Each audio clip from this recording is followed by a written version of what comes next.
Why did Bruno Mars say he'll catch a grenade for you? There's an answer to that question. Now, the point of this podcast is to bring an understanding to artists when it comes to the camaraderie among musicians, to operate in a competitive landscape, knowing you don't have to be competitive. You can have a collaborative mindset and make a living with our own community effort. Musicians working among musicians, helping foster an environment of mutual respect, creating a community that resonates with audiences everywhere. A musician's life, not a secret, especially amongst each other. At times, it can be challenged. Community always is really what gets you through it. And musicians rely on community to make a living, drawing fans that appreciate the authenticity of what we have to offer as far as the music that we produce and make. Now, fans and audiences are attracted to unity. And when you have those solid relationships between each other as musicians, like on a stage with a band, imagine if the singer randomly walked off, he started doing his own thing, and the guitarist started singing his own song, and the drummer started banging on the first person's head in the audience, in the crowd. What the fuck's going on? There's no harmony here. Well, that's what it's like. Fans would fucking walk out on you. But when you're doing what you're supposed to, looking like a band on stage, sounding like a band, making that chemistry connect with the music, fans enjoy that. That's the unity of it. And that's why they're drawn to artists, because of the confidence doing what they do best. People that have an artist that they like because that artist speaks to their life's experience, they're able to put it on a record and make it sound beautiful.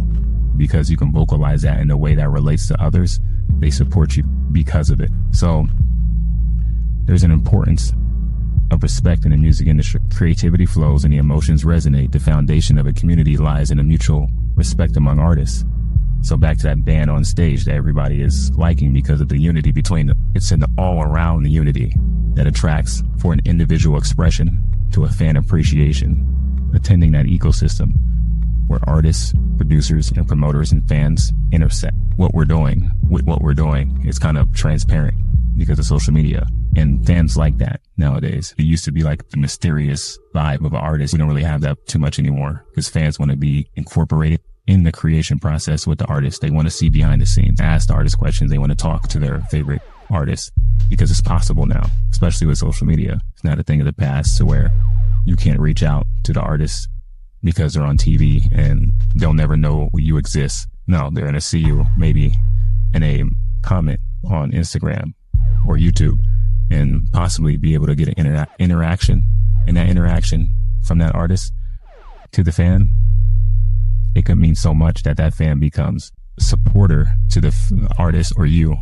You're probably an artist, yeah, you, for a lifetime, just because you replied back. Kendrick fucking Lamar's not going to talk back to his fans. You go to his Instagram, one picture, million comments. If he replied back to 10 of them, he'll probably buy 100 times more of his product. But yeah, he's my favorite artist, and he fucking talked to me. They love it. Why did Bruno Mars say he would catch a grenade? We'll get back to that. We're going to get right back. Understanding the music community, collaborative, in the vibrant tapestry of the music community is essential for building a loyal fan base. Musicians are not just isolated individuals creating art in solitude. Well, sometimes. But at the same time, we're part of an interconnected ecosystem where collaboration and mutual respect thrive. When musicians engage with one another in collaborations, co-writing sessions, it creates that atmosphere of camaraderie that resonates with fans. Fans can feel that. But when a fan goes to a show and they see their favorite band, and let's say the band introduces another band before they get off stage that's coming up, and that band is just as good, and that band introduces another band, creates a whole different vibe, like a award show, an entire event. It's not just you supporting your friends anymore. So people are loving coming to your shows because they know it's an experience, and experiences are often created by a community of effort, having band after band, performer, singer, rapper, they all support each other. This is an exclusive top tier experience brought to a fan to be able to attend. And that's what the fans feel. Chemistry only bears truth where lies get strangled to death. There's levels to it. Artists artists always act like there's not enough audience to go around. No matter how talented of a fucking artist you are, you're not going to have all the fans in the world. There's 1 million people in this one room right now. You're in one room. 1 million fans. There's 1 million people we fit in this room. They're not going to all like you the same because you don't speak to their life experience the same, because they share different views and experiences than you do. If you're an authentic artist, you're writing from your own perspective. You're going to grow your fan base with that perspective and that vibe. Other artists in the same room of 1 million people is going to get the fans that you don't get. You could be half as talented, but talented subjective. Somebody else can like you just as much as they like somebody else that didn't put in as many years on the guitar or rap as long as you have, just because they speak to their life experience in a way that they can relate to it the best. Cross-promoting each other in the community of musicians is something that doesn't happen nearly enough. The reason, back to why Bruno Mars is going to catch a grenade, because we can highly doubt that's going to happen in real life. Music lyrics are amplified emotions. The cold part, valid perspectives, or we're blowing up every little thing. That's what it takes to make music, to be over exaggerated. You have these symphonies and these sounds, these creative lyrics. Do you think Bruno Mars is going to catch that fucking grenade? But he probably felt like it when he wrote it. And you probably felt like that sometime in your life. But the musicians, we feel that all the time for a living. We amplify emotions. It doesn't matter if that emotion is a part of the emotion that's real, or if it's not. It's going to come out in a big way. Being that we amplify emotions to the point we'll write lyrics like, I'll catch a grenade for you. All of our emotions are amplified. There's certain things about our personalities and how we view things, how we do things get amplified. If I think I need to grow a fan base and I'm going to have to make all the attention come to me. I'm going to have to do things that serve me the most. It comes to a me perspective, and the ego gets blown out of proportion. Oftentimes his belief, because you're not your belief, you make up your beliefs. His belief that he has to be viewed a certain way becomes his reality or her reality, and they live by that and think that any artist intrudes on that, interferes with anything they're doing, is a threat to them. There's other artists that will never repost another artist's music, even if they work with them and like their music, because they think that that person's going to take their fans away, which is stupid. That's why groups are so lucrative. That's why groups work, because there's people that like other people in the group more than other people in the group, and you cross promote each other in the group. People listen to that group for the artists that they're waiting for. The other artists in the group couldn't get. Your chance of being heard, being played in a club from some DJ, being signed to Interscopes, Sony, Capitol, or whatever, having a group could increase your chances of that happening, because you have a whole different person saying a whole different thing, coming from a whole different life perspective that speaks to a whole nother audience that you don't. It really boils down to, are you open to collaborating and cross-promoting? Because if we did that correctly, the community that we built would support itself. Just knowing that people are going to come to a good show, but for the experience, if you can expand and amplify the experience, they'll stay for a lifetime. When musicians publicly celebrate each other, fans love that. They're drawn to authenticity and sincerity. It enhances their connection to the music and the community behind it. The music industry is not a zero-sum game, but it's built on a collaborative landscape. I meant to say.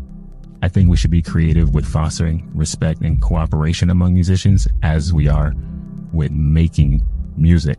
The impact of respect on creativity and collaboration. Respect in the music industry, it's not just a courteous nod. Oh, you did it out there. No. It's the foundation, the bedrock upon which creativity and collaboration thrive. So when musicians foster a mutual respect, they create an environment that encourages exploration, innovation. Collaborative projects become more about collaboration and less about competition. You can even make music good together, not even liking each other. Now, my friend told me the other day, I'm not sure if this is a real story because I didn't look into it, but he told me that Lucy and Ethel from I Love Lucy, they didn't like each other. He said that offset. They argued. They fought with each other. All that shit. Hated each other. But when they got on set,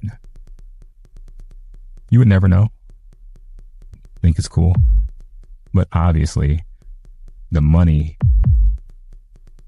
and the support that comes with that show, it's a classic.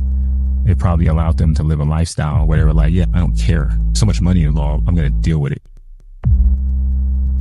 What I'm saying is chemistry we produce with each other as musicians and artists.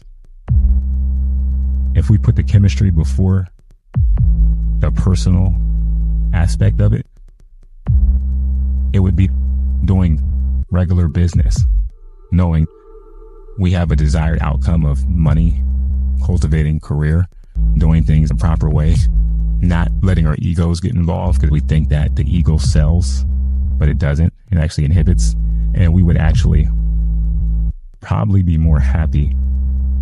I don't like that word happy. I actually hate happy. Fuck is happy. Content. Like a Buddhist monk, content. We'll be okay with that. If we've seen how it doesn't matter at the end of the day how many reposts you do of other artists or how many shout outs you do of other, like Taylor Swift, an example, constantly gives praise to collaborations and the artists that she works with, constantly gives the respect when it's due. Very successful.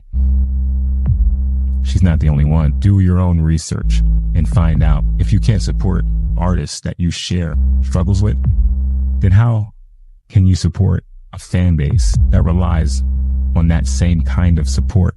You know how they say how you do anything is how you do everything? A lot of artists are so egotistical that they suffocated themselves being so neurotic about their talents and their personality.